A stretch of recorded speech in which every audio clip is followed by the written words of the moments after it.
Morning. I think it's recording. Yeah, I think we are. Time now, 2 minutes to 7. On Thursday morning, I'm on the M6 northbound, heading into the Wirral. Overnighted in Teddington Hands last night. As I came through the gate, the guy handed me a £5 food voucher. So I thought, you know what, I'll use it. And the food isn't normally up to much in there, but last night I had steak and guinea pie, chips, peas and gravy, and it was lovely, really nice, and a cup of tea. And I think it's a bit pricey for what it is. I mean, with a £5 food voucher, I mean, I only had to pay an extra. I say it's pricey. If I was paying full price, then I would have said it might be a little bit pricey, because the total was £9. The steak and kidney pie, chips out of a takeaway. Remember, takeaway truckers caff. £9 for a steak and kidney pie, chips, peas and gravy, and a cup of tea. £9. That's a bit steep, I reckon. I know that it only cost me £4. So £4 is acceptable and good value. I think good value for money, to be honest. But I wouldn't have wanted to pay full price for it. Just my opinion. Anyway, we're on the M6 and traffic flowing fairly totally freely. It was busy going through Birmingham. I don't know where this stay-at-home lark comes into it, because fucking hell, it was flowing. You know, I didn't have to slow down at all, but it was nose to tail. So the rough plan today is get up to this place in the Wirral, Bromborough. I'm going Bromborough. Got to be there for 9. I should get in there about 8:30ish. 8:30, 9:15. Unload. Now the critical factor in all of this is how long it takes to unload here. If they're done in an hour, brilliant. If it takes him 4 hours or 4 hours plus, we might have a bit of a problem. So we just got to play it by ear really and see how long it takes to unload. And then we go from there, go for the next step, which is across to near Branston. Burton-on-Trent, that's where I'm going, just south of Burton-on-Trent. Yeah, Burton-on-Trent. And then I'm reloading the box here. Oh, there, sorry, at Burton-on-Trent. And then I'm heading down towards London Gateway. Now, again, depends how long they take to load. It could be half an hour, could be 3 hours. Who knows? You never know. Loading is generally quicker than unloading. But anything can happen. So, you know. So I've got no idea how far I'm going to get, where I'm going to get. We're just going to, just got to play it all by ear and see what happens.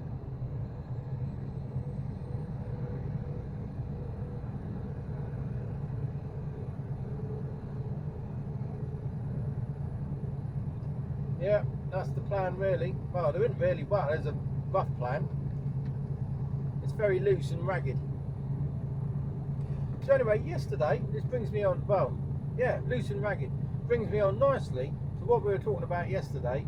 And that is kids not having a clue what they want to do when they're older. Oh, I knew. Now, I'll set the scene. I grew up in Shaftesbury, and we all went to the same primary school.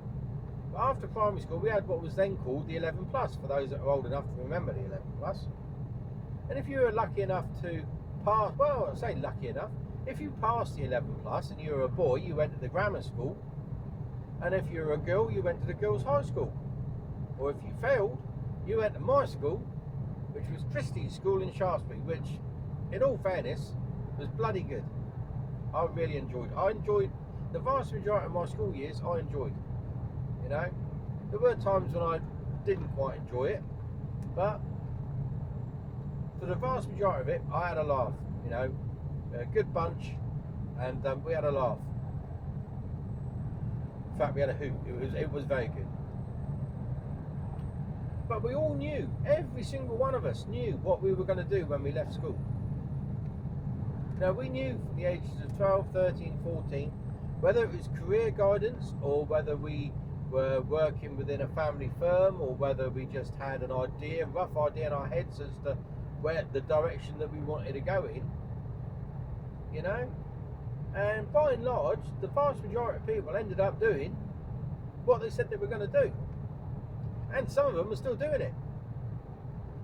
And very successfully as well. I've got some really successful friends that have done far better than those that actually went to, who were, well, deemed academically cleverer and went on to, went on to the grammar school. So, I knew that I wanted to be a musician. And I was going to be a musician in one of the army bands. And I was accepted into one of the army bands, which happened to be the Queen's, Royal Anglians and Royal Fusiliers, I don't think of it, combined band. I went up for an audition when I was 15, sorry. I went up for an audition with them over 2 days and sat and played with the band, and then had to do a audition on my own. And they said, yes, no problems at all, we will take you on, but you have to be 18. I was 16. I wasn't even 16, I was still 15. 18 seemed light years away, you know.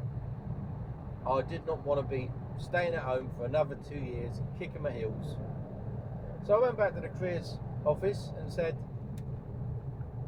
you've been accepted, well done, congratulations, we'll see you in 2 years' time.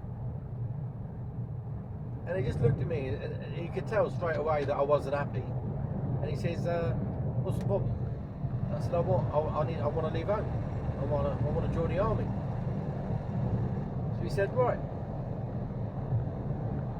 Your dad was in the Royal Signals, wasn't he? I went, yeah. So well, why don't you join the Royal Signals? You could always transfer at a later date if you really wanted to. So I thought to myself, you know what? That gets me out of a, that solves the problem, doesn't it? So I did. I joined up. I joined the army with the intentions of transferring, but I never did. So I never did become a musician in the British Army. Could have, but didn't. And it's not something that I regret, because I've made some lifelong friends, and my life wouldn't be as it is now. My life probably would have been different. Well, of course it would have been, because it's going a different way, isn't it? Different direction. But, I still joined the army, and I still did what I said I was going to do at that stage. But kids today have they sort of have guidance from what I can make out, but, I mean, Kira's too. Maddie has a rough idea of the area that she wants to work in, which is biological conservation, which is fantastic, and we need more people like that in this world, because that's the bit that's going to save us. But Isaac, no, he don't know which way's up. I haven't got a clue what he wants to do, and of course, that not knowing destroys what exams to take, what courses to study. If you haven't got, if you want to become a doctor, then you study sciences, don't you? If you want to be an engineer, then you have to study, sciences again, but you have to physics and maths and things like that. Do you know what I mean? If you want to be a painter, then you study art. Do you see where I'm going with this? You need to study the subjects which are applicable to to the career that you want to have. But if you don't know what career you want to have, how are you supposed to make an informed decision on what exams to take? And I don't think there's enough emphasis put on career development at an early age, because we went through this phase of liberal leftiness of going, oh, you can be anything you want. No, you fucking can't. Because if you're thick, you ain't going to be a fucking scientist. You know? So I don't get it. And that's why so many kids today don't have a clue what they want to do, because they haven't had the guidance like we had, or like I had, when I was a kid. Well, I thought our career guidance was fairly good, you know. It covered a lot of things, and we all made, as kids then, informed decisions. We all knew what we wanted to be and what we wanted to do. There was a couple that didn't, but a very small minority. You know, I'd probably say less than 10%, even probably less than that. Out of my year group, there's probably only maybe one or two that didn't really have a clear-cut vision of what they wanted to do.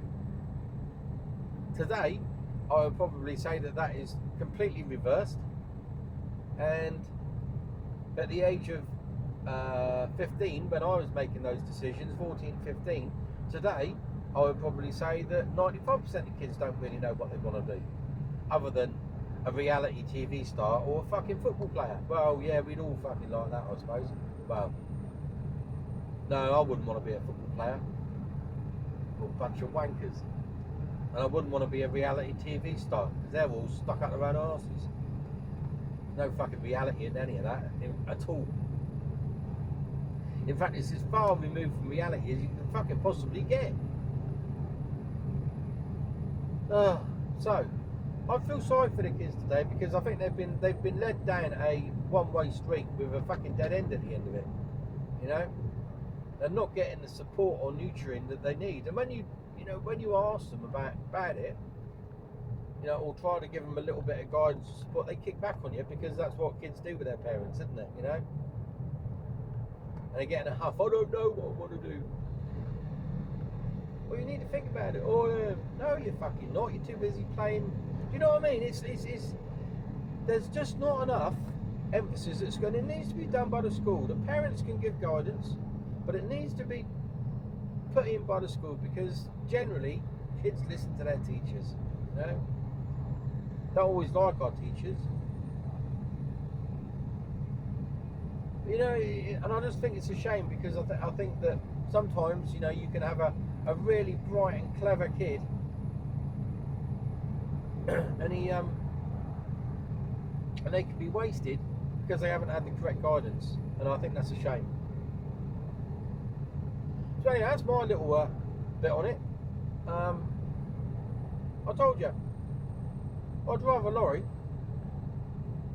but I rarely talk about fucking driving a lorry. I'd normally talk about bollocks. But that was quite a serious talking bollocks, actually, for me. I'm trying to leave this little bit here.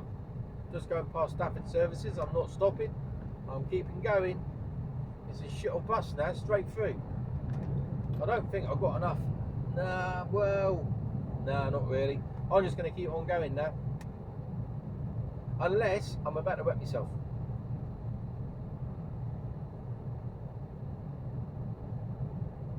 And that is always a possibility. Go on then, put down, boys. There you are. Thought the tarmac boy would.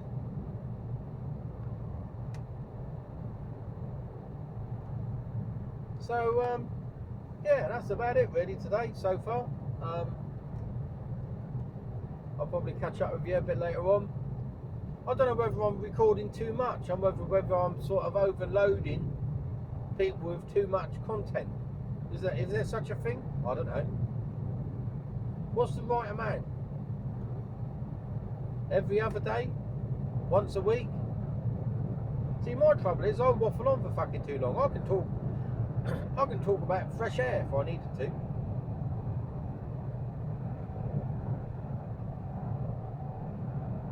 So yeah, I really don't know what is the right length.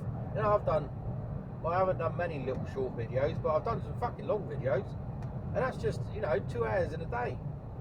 So I don't know, but to me, and one of the reasons why I do these videos is I find it quite therapeutic. Excuse me, talking to myself without a purpose is fucking balmy, isn't it? You know, that's mental. Talking to a camera, you can get away with it. That's it becomes legitimate, doesn't it? Otherwise, I'd just be sat in a cab here talking to myself about bollocks, about sausages and shit, and ranting and raving.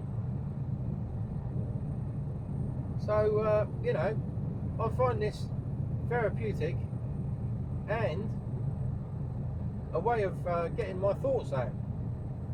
So I suppose, like in days gone by, you'd write it down in the diary, wouldn't you? And I've actually got a mind journal, and I need to talk about this as well.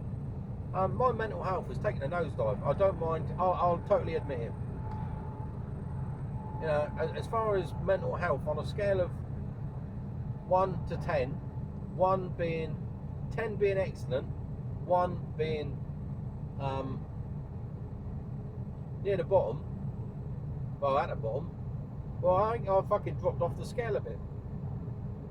I have good days and bad days, so this actually helps me, and it's probably why I've started doing so much, because I do find it helps, and watching it back, it actually makes me laugh.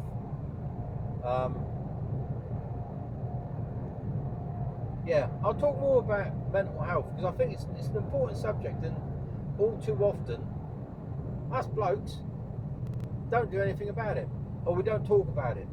You know, we sort of bottle it up a bit, and I'm as guilty as the next person. You know, looking back, I've suffered from mental health issues for fucking years, and I do mean years.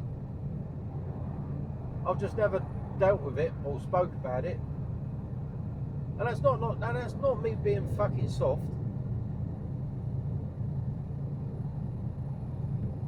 That's me being just fucking honest, really. Yeah. So anyway, because that is a long conversation to have just on its own. So that's a separate conversation for that. Oh, I keep coughing because I'm fucking shouting, and I don't even know if I need to shout, because this microphone's pretty good on this one. I'm back on the new camera, the V50X. Akaso, Akaso V50X with image stabilization, I'll have you know. So yeah, I'm going to stop there and have a sip of coffee and contemplate my mental health. I'll speak to you all later.